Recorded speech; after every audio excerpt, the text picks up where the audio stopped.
तो महाराज मनु की 3 पुत्रियां व 2 पुत्र थे, आकुति, देवहूति और सबसे छोटी जो थी वो थी प्रसूति। प्रसूति जी का विवाह प्रजापति दक्ष के साथ में हुआ।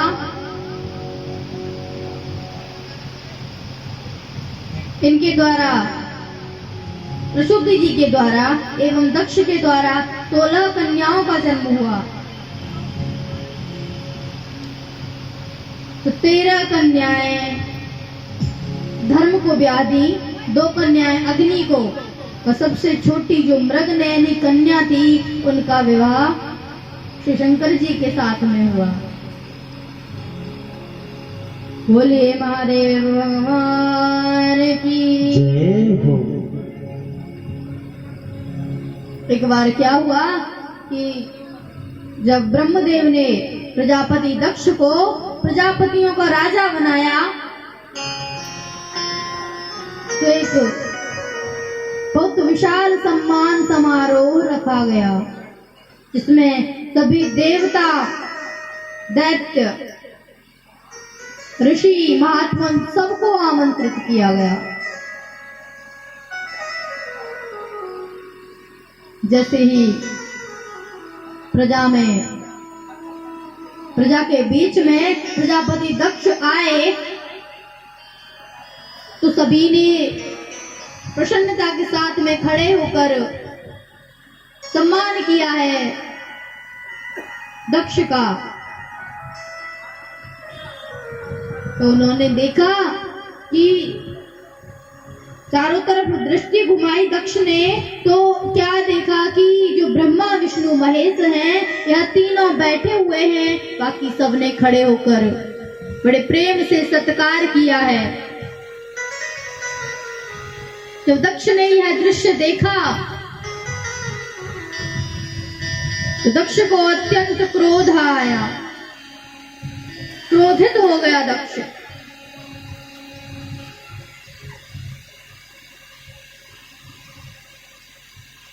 सबसे पहले ब्रह्मदेव बैठे हुए थे।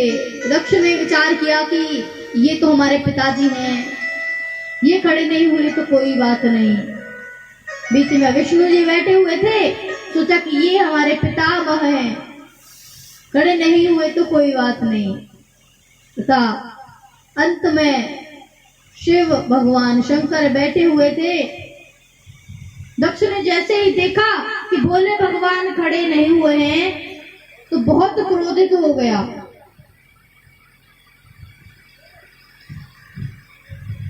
और सभा के बीच जाकर के जैसे सिंहासन के पास पहुंचा है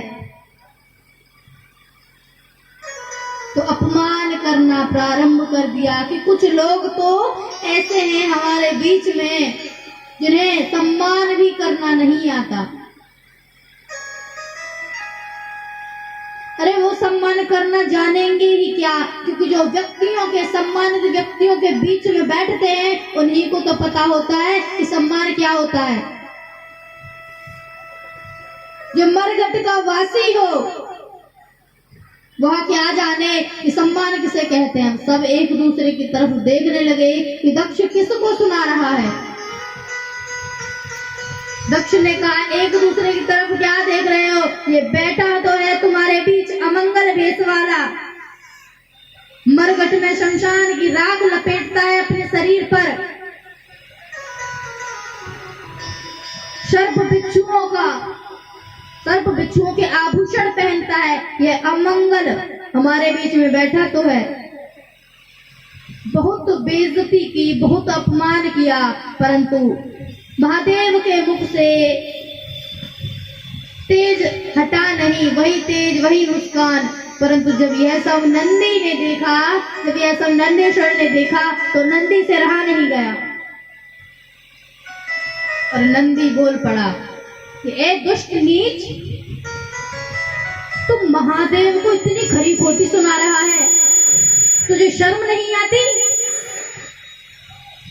जब ये वचन नंदी ने बोले, जो प्रजापति दक्ष की साइड वाले थे उन्होंने भी कहा कि तुम्हारे स्वामी की तुम इतनी तरफदारी कर रहे हो, क्या ये सम्मान नहीं कर सकते थे?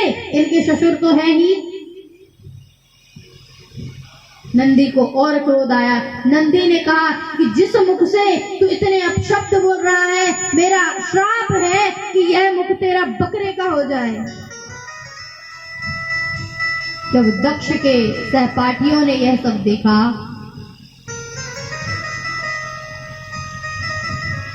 तो उन लोगों ने कहा कि हमारा भी श्राप है कि जो महादेव के जितने भी चेले हैं वह सब पाखंडी हो जाएं। जब कलह वहां पर बढ़ने लग गया तो महादेव ने सोचा कि यहाँ से निकल लेना ही ठीक है, तो वहां से वह कैलाश पर्वत पर आ गए।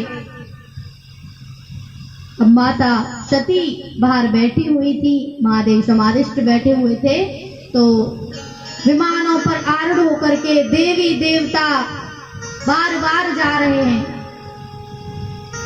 सती मैया आई शिव जी के पास और हाथ जोड़ करके कहने लगी कि हे प्रभु, ये सभी कहाँ जा रहे हैं? आज सुबह से मैं देख रही हूँ कि विमानों पर बहुत से देवी देवता कहीं जा रहे हैं। आकाश मंडल में विमान ही विमान दिखाई दे रहे हैं। तो महादेव ने कहा कि देवी, आपके पिताजी ने एक यज्ञ का आयोजन किया है। सती मैया बहुत प्रसन्न हुई और कहने लगी कि यदि यज्ञ का आयोजन किया है तो स्वामी हम भी तो चल रहे हैं, जल्दी से तैयार हो जाइए। जब माता सती को ऐसे बोलते हुए देखा महादेव ने, तो महादेव कहने लगे कि देवी, कोई निमंत्रण पत्र आया है? क्या आपके पिताजी ने आमंत्रित किया है? सती कहने लगी कि स्वामी आप कैसी बात करते हैं, पिताजी के यहाँ से भी भला कोई आमंत्रण पत्र की, निमंत्रण कार्ड की जरूरत होती है? अरे हमारा ही घर है वह, और हमें आमंत्रण कार्ड की क्या जरूरत है? आप चल रहे हैं हमारे साथ, बस हम यह जानते हैं, चलिए जल्दी। महादेव ने बहुत समझाने का प्रयास किया कि देवी, हम जानते हैं कि मित्र, पिता और गुरुदेव के घर पर बिना निमंत्रण पत्र के भी जाया जा सकता है, चले जाते हैं, परंतु जिस जगह पर बैर का भाव हो उस जगह पर नहीं जाना चाहिए। बहुत समझाने का प्रयास किया, परंतु माता सती को समझ में नहीं आया और वह चलने के लिए तैयार हो गई। महादेव ने कहा, महादेव का मन तो नहीं था कि मैया जाए, परंतु महादेव ने नंदीश्वर को भेज दिया माता सती के साथ में।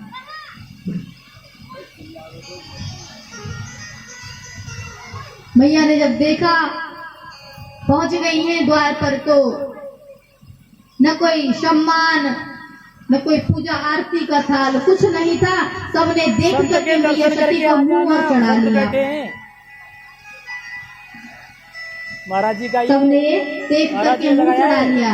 और बहने माता सती से, उनकी बहनें कहती है कि बहन, हमें तो लगा था तुम पहले ही आ जाओगी, क्योंकि तुम तो पिता की प्रिय पुत्री हो ना, परंतु कोई बात नहीं, देर से ही सही आ तो गई। बहनें उपहास उड़ा रही हैं सती का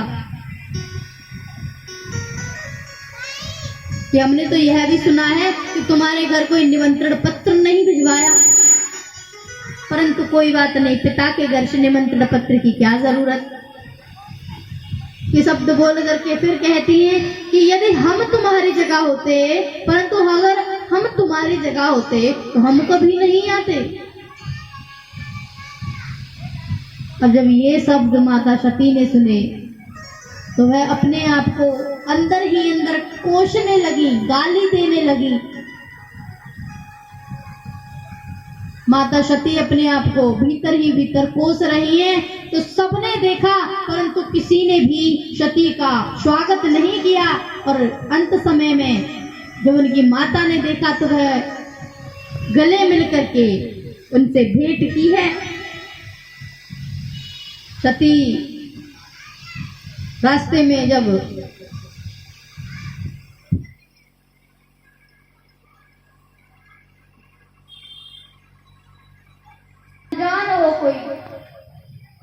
ए बना यार तू यार माते भाग्या मत बना सती यज्ञ में पहुंची हैं, जिस जगह पर यज्ञ का आयोजन हुआ था उस स्थान पर पहुंची हैं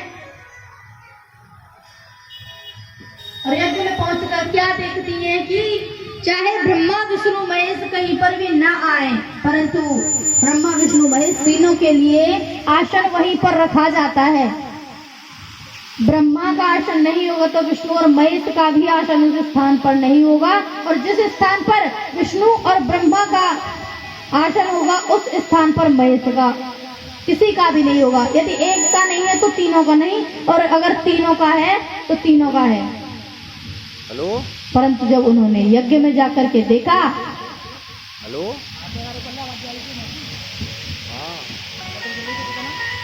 यज्ञ में जाकर के देखा कि महादेव का वहां पर कोई स्थान नहीं है, तो सती को अत्यंत ही क्रोध आया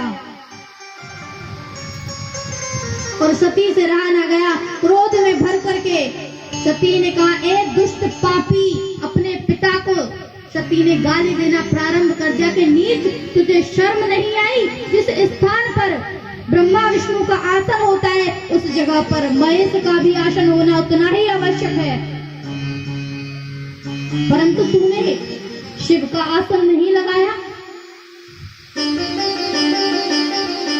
और कहने लगी कि मैं तो अब इस स्थान से वापस लौट करके कैलाश पर्वत पर नहीं जाऊंगी, क्योंकि यहाँ से अगर मैं वापस लौट करके गई तो महादेव मुझे दक्षायनी कह करके पुकारेंगे, और मैं नहीं चाहती कि मेरे नाम से पूर्व किसी पापी का नाम लिया जाए।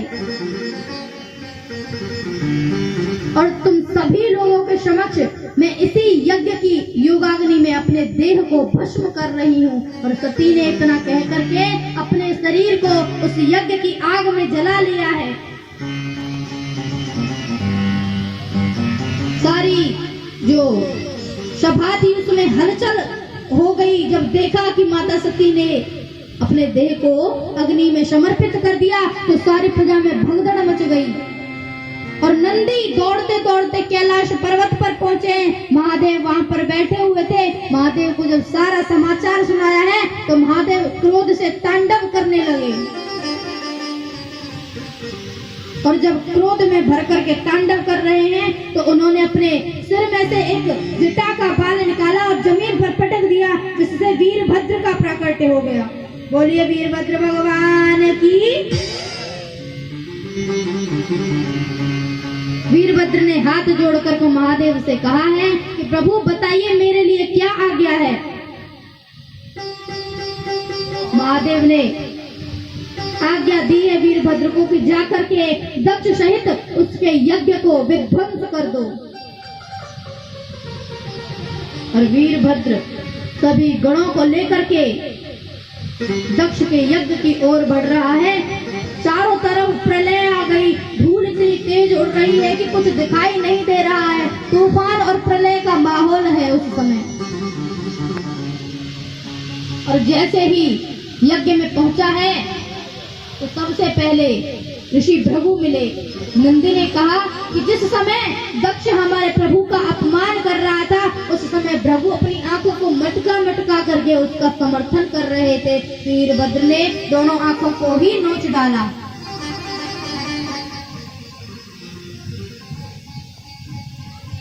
थोड़ा चले तो अत्रि मिले। नंदी ने कहा जिस समय दक्ष हमारे प्रभु का अपमान कर रहा था उस समय दाढ़ी पर हाथ फिरा फिरा करके दक्ष का समर्थन कर रहा था। ऐसा दाढ़ी को पकड़ करके जब वीरभद्र ने ऐसा झटका मारा कि दाढ़ी ही हाथ में आ गई। आगे चल करके दक्ष मिला है और दक्ष के सिर को धड़ से अलग कर दिया। सारे यज्ञ का विध्वंस मचा दिया, सारे यज्ञ का नाश हो गया। चलते चलते नंदीश्वर ने जो दक्ष का सिर था वह भी उसी यज्ञ कुंड में समाप्त कर दिया, उसी यज्ञ कुंड में डाल दिया जिसमें माता सती जल करके भस्म हुई थी।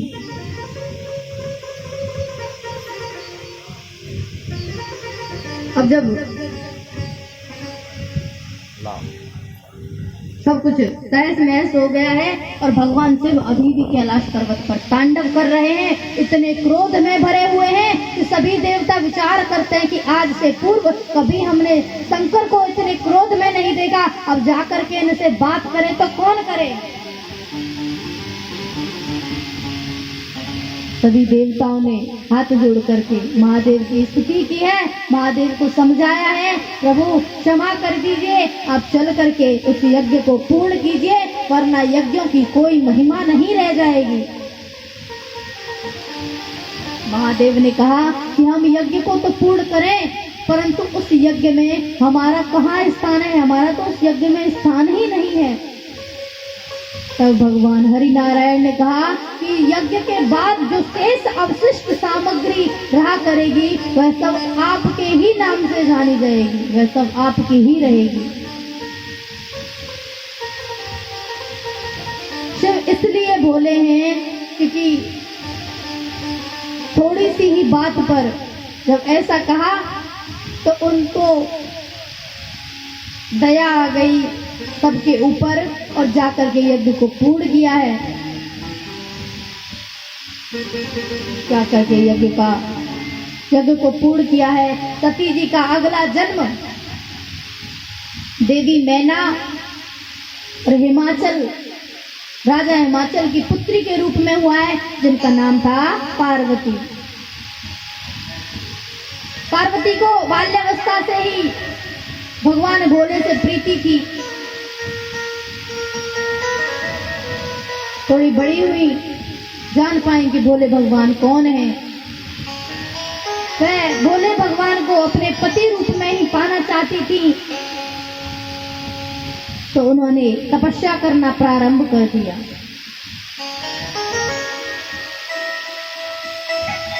देवताओं ने बहुत समझाने का, देवताओं ने परीक्षा भी ली।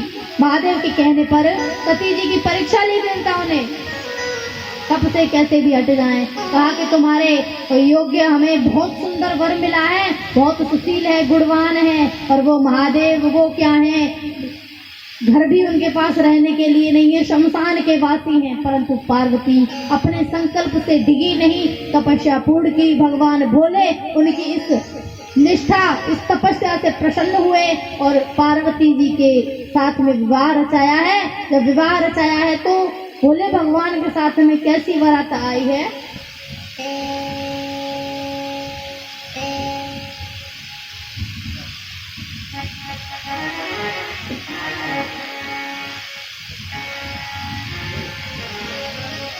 कि भोले भगवान चलने के लिए तैयार हुए हैं तो देवता भगवान शिव के समक्ष पहुंचे हैं और भगवान से कहते हैं कि प्रभु आज आप इस वेश को उतार करके एक दूल्हे का वेश अपने तन पर धारण कर लीजिए।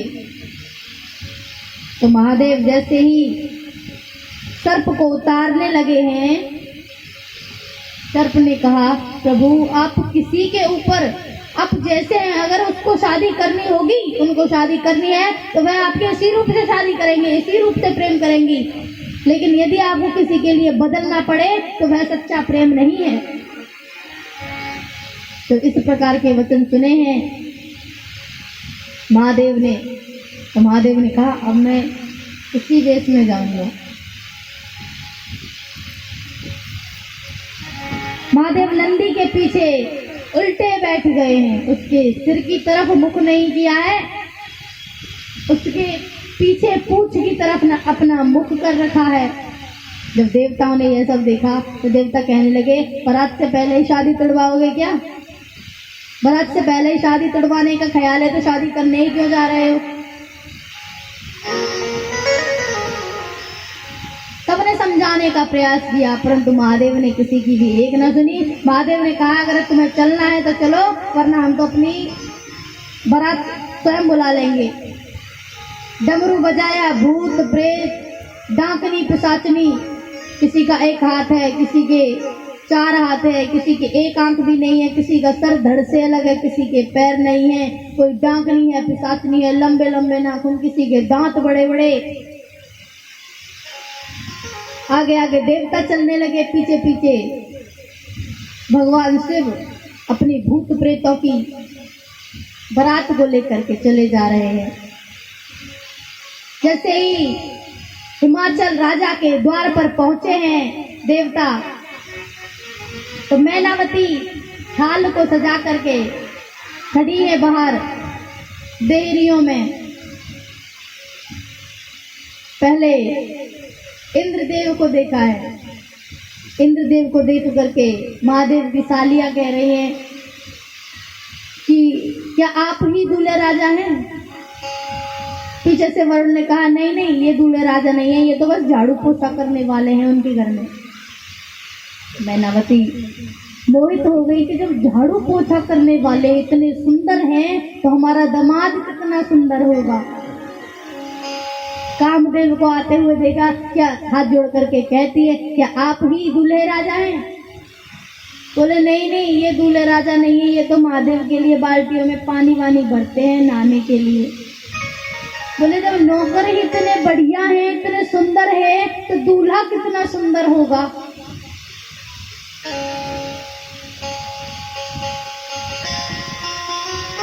देवता को आते हुए देख रहे हैं, गंधर्वों को देखा आते हुए।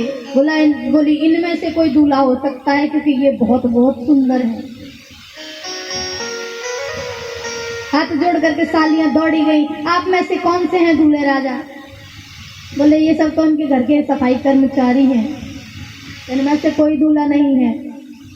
भगवान हरि को देखा, हाँ ये पक्का यही दूल्हे राजा हैं क्योंकि इनसे सुंदर तो अभी तक कोई आया ही नहीं है। हाथ जोड़ करके थाल तैयार कर लिया, जो दूल्हे राजा आ रहे हैं। बोले आप ही पार्वती के दूल्हा हैं? नहीं नहीं, हम नहीं हैं, दूल्हा तो पीछे आ रहा है। सारी बारात निकल गई। फिर बारात हुई चालू महादेव की। महादेव की बारात में देखा तो कोई टेढ़ा चल रहा है। भूत प्रेतों की बारात, भूतनी है, बाल इतने इतने लंबे और हाथों के नाखून बहुत बहुत बड़े।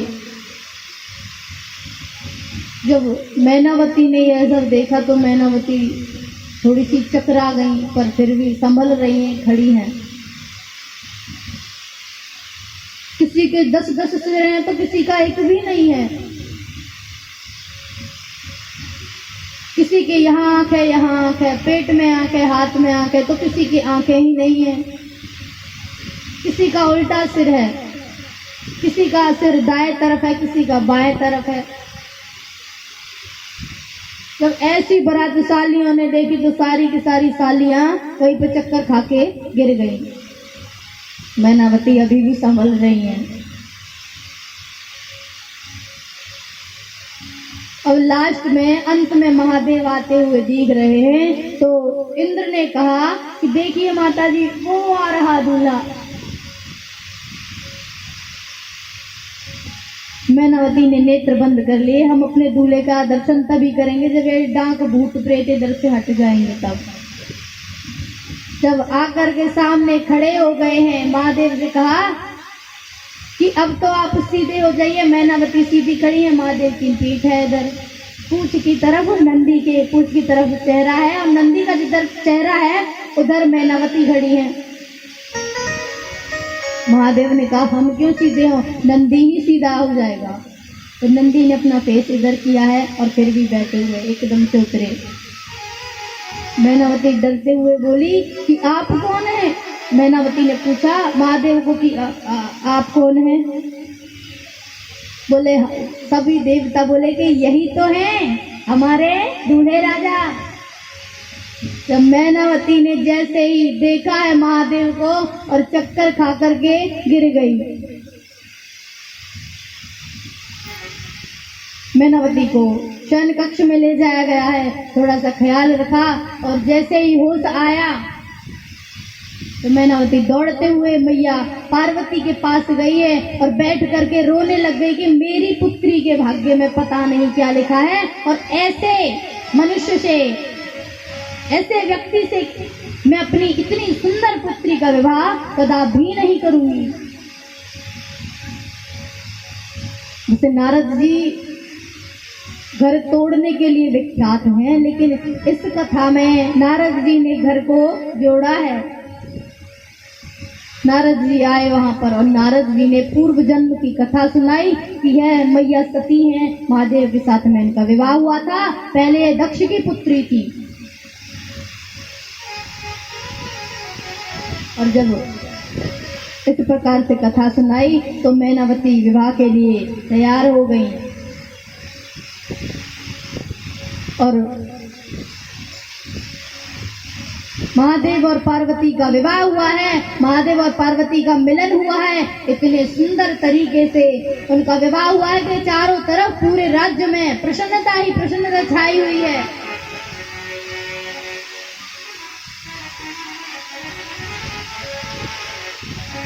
तो इस प्रकार से महादेव का विवाह संपन्न हुआ।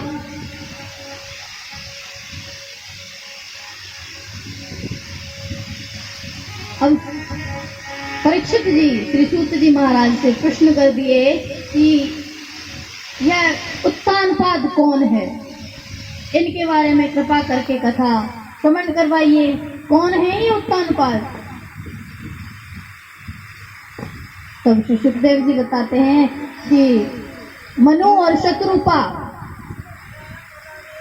इनके दो पुत्र हुए, जिनमें से बड़े पुत्र का नाम है उत्तानपाद।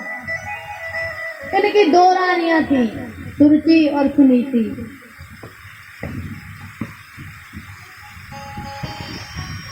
सुनीति जो नीति के अनुसार कार्य करती थी, जो नीति के अनुसार कार्य करती थी, और सुरुचि कौन थी? जो अपनी रुचि के अनुसार कार्य करती थी।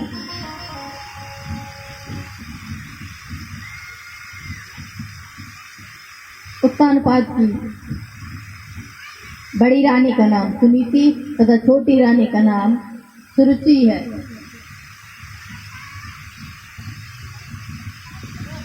दोनों रानियों को ठाकुर जी की कृपा से एक एक पुत्र रत्न की प्राप्ति हुई।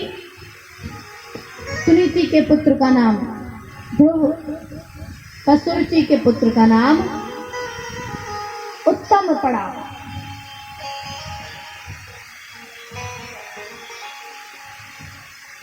जब राजा ने सुरुचि से विवाह कर लिया तो सुरुचि के विवाह के कुछ दिन पश्चात ही सुरुचि ने सुनीति को महल से बाहर निकाल करके फेंक दिया। और जो सुनीति है उन्होंने कुछ भी न कहा, वह उसी राज्य में एक कुटिया बसा करके रहने लगी। बालक ध्रुव बड़े हुए, जब 5 वर्ष के हुए तो अपने मित्रों के साथ में बाहर खेलने जाया करते, पाठशाला जाया करते। और जब सायंकाल हो जाता तो सभी मित्रों को देखते कि उनके पिता उनको लेने के लिए आए हैं। तो एक दिन विचार किया ध्रुव जी ने कि सभी के पिता हैं, परंतु मेरे पिता कहाँ हैं? मेरी माता ने आज तक मुझे बताया ही नहीं। और बालक ध्रुव के मन में यह अभिलाषा जागृत हुई कि आज जाकर के मैं साय को अपनी माँ को यह पूछूंगा कि मेरे पिता कौन हैं। बालक ध्रुव सायकाल घर पर आए हैं और अपनी माता से पूछने लगे हैं कि माँ मेरे पिता कौन हैं, मेरे पिता का नाम क्या है? जब से मेरा जन्म हुआ है आपने एक बार भी मेरे पिता के बारे में मुझे बताया ही नहीं। तो ऐसे वचन जब सुनीति ने सुने हैं तो सुनीति ने विचार किया, क्या हुआ पुत्र, इस प्रकार से आज तुम क्यों पूछ रहे हो? पहले ये सब बात मत करो, मैं तुम्हारे लिए खाना लगा देती हूँ, हाथ पैर धो करके आओ, श्री ठाकुर जी की पूजा करो और फिर प्रसाद पाते हैं। तो इधर उधर की बातों में उलझा दिया ध्रुव जी को। ध्रुव जी बालक थे ही, भूल गए सब कुछ। सुबह पुनः जब अपने मित्रों को उनके पिता के साथ में खेलते हुए देखा तो उन्होंने अपने मित्रों से ही पूछ लिया कि भाई तुम बड़े सौभाग्यशाली हो जो तुम अपने पिता के साथ में खेलते हो, तुम्हारे पिता तुम्हारे साथ में खेलते हैं, इतना स्नेह बरसाते हैं। ध्रुव जी के मित्र कहने लगे, मित्र सौभाग्यशाली हम नहीं, सौभाग्यशाली आप हो। आप चक्रवर्ती सम्राट उत्तानपाद के पुत्र हो। जब ध्रुव ने ये सब सुना तो वह आश्चर्यचकित रह गए कि हम राजा के पुत्र हैं। बोले, हाँ, तुम्हारे पिता हैं यहाँ के चक्रवर्ती सम्राट, तुम राजा के पुत्र हो। ध्रुव ने कहा, यदि हम राजा के पुत्र हैं तो हम आज ही अपने पिता से मिलकर के आएंगे। सभी मित्र मंडली सहित ध्रुव अपने पिता के दरबार में पहुंचे हैं और पिता को प्रणाम करके कहते हैं कि मैं उत्तानपाद नंदन ध्रुव महाराज आपको प्रणाम करता हूँ। तो उत्तानपाद अपने छोटी रानी के पुत्र उत्तम को स्नेह कर रहे थे, अपनी गोद में बिठा करके। एक बार भी देखा नहीं जब ध्रुव आए थे, परंतु जब ऐसा सुना उत्तानपाद नंदन ध्रुव तो एकदम से देखा ऊपर की तरफ सिर उठा करके, तो बालक ध्रुव नन्हे नन्हे हाथों को जोड़ करके महाराज के समक्ष खड़ा है। महाराज ने कहा, पुत्र पुनः इसी प्रकार दोबारा कहो कि आप किसके पुत्र हो। ध्रुव ने कहा, हाँ पिताजी, मैं आपका ही पुत्र हूँ। राजा के नेत्रों में अश्रुधारा प्रवाहित हो गई और राजा ने एकदम से उत्तम को जमीन पर बिठा दिया और तेज दौड़ करके ध्रुव को गोद में उठा लिया है। गोद में उठा करके आसन पर, सिंहासन पर बैठ गए। सिंहासन पर बैठ करके अपने जंघा पर ध्रुव महाराज को बिठाया है और स्नेह कर रहे हैं। उत्तम को जैसे नीचे उतार दिया तो उत्तम अपनी माता के पास रोता रोता गया है। उत्तम ने कहा, उत्तम ने अपनी माता को सारी कथा सुनाई तो सुरुचि दौड़ी दौड़ी भागी भागी चली आई कि कौन है, देख करके तो आऊं। सुरुचि ने देखा कि बालक ध्रुव उत्तम की गोद में बैठा हुआ है, उत्तानपाद की गोद में बैठा हुआ है। तो जब ऐसा देखा तो तेज क्रोध से भर करके ठाकुर क्रोध से भर करके राजा के पास में आकर के हाथ पकड़ के ध्रुव को खींच लिया है और जमीन पर एकदम से खींचा तो जमीन पर ध्रुव, बालक ध्रुव गिर गए। राजा यह सब देख रहा है। रानी ने कहा कि अभी तुमने इतने पुण्य नहीं किए हैं कि तुम इस सिंहासन पर, इस गोद में बैठने लायक हो जाओ। बालक ध्रुव ने नम्रता से पूछा है कि माता, मुझे पिता की गोद में बैठने के लिए क्या करना होगा। तब सुरुचि ने कहा कि तुम पहले तपस्या करो, तपस्या करके इस शरीर को जला लो और इस शरीर को जला करके जब ठाकुर जी उत्पन्न हो तो ठाकुर जी से एक ही प्रार्थना करना कि मुझे माता सुरुचि के गर्भ से जन्म मिले। इस जगह पर सुरुचि ने अपने गर्भ को ठाकुर जी से भी ऊपर बताया है। जब ऐसे वचन ध्रुव ने सुने तो ध्रुव जिस प्रकार से एक सर्प को लाठी मार दी जाती है और वह पुष्कारे मार मार कर क्रोध से भर जाता है, उस प्रकार से ध्रुव रोते हुए जा रहे हैं, लंबी लंबी सांसें लेते हुए, लंबी लंबी डग रखते हुए, आंखों से आंसू निकल रहे हैं, परंतु मुख से, वाणी से रोने का स्वर नहीं आ रहा है। तेज आंखों से आंसू प्रवाहित हो रहे हैं और चलते जा रहे हैं। जब अपनी माता के समक्ष पहुंचे हैं तो कुछ कहना चाहते हैं, परंतु उनका कंठ इतना अवरुद्ध हो गया कि वह कुछ बोल ना पा रहे, बस सांसें ही लंबी लंबी ले रहे हैं। तब ध्रुव के जो मित्र थे उन्होंने बताया, सारी कथा सुनाई कि इस प्रकार से ये गए थे वहां पर, सुरुचि ने इनसे इस प्रकार का बर्ताव किया है। और माता सुनीति बड़े ही चिंतित हो गई कि कहीं ऐसा ना हो कि मेरी वाणी से ऐसा कोई वचन निकल जाए, ऐसी कोई बात निकल जाए जिससे कि मेरे पुत्र के संस्कारों पर प्रभाव पड़े।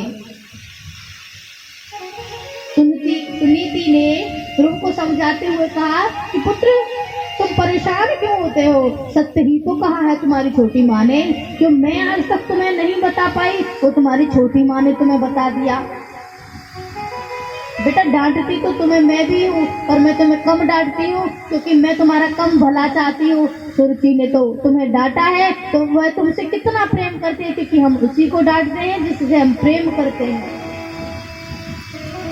और सत्य ही तो कहा है, यह तो केवल इस जन्म में पिता है तुम्हारे।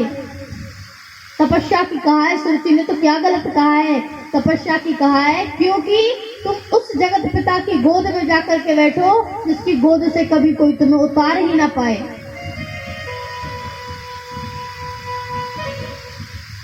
क्योंकि सब उसी परमात्मा के दीवाने हैं इस समय।